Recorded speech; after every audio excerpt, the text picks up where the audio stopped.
Dünən görüntüləri izləmişəm, hələ də özümə gələ bilmirəm. Və ürəyi olan adam özünə gələ bilməz. Elgünün nə etməsindən asılı olmayaraq mən bilmirəm o nə edib. Özü ilə apardı o dünyaya. Kim vurdu onu? Kim ölümcül döydü, hər nədirsə bu suallar qarşısında bizim cavabımız yoxdur. Özü ilə apardı o dünyaya.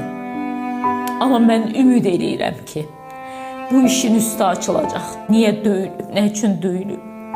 Və hətta bir insan nə qədər böyük bir suç işləyə bilər ki, onu bu vəziyyətdə döysünlər.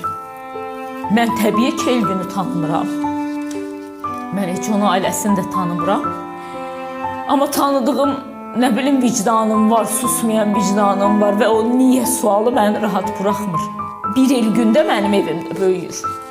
Və mən təsəvvür edirəm və bunu yəqin ki, bir çox valideynlər də təsəvvür edir ki, eyni şey onların övladları üçün yaşanar. Və biz övladımızın qatilini tapmaq üçün bəlkə də dizin-dizin sürünərik küçələrdə. Heç bir cinayət cəzasız qalmır. Və mən inanıram ki, bu cinayət də cəzasız qalmayacaq. Niyə və nə üçün sualına çoxumuz cavab tapmaq istəyirik.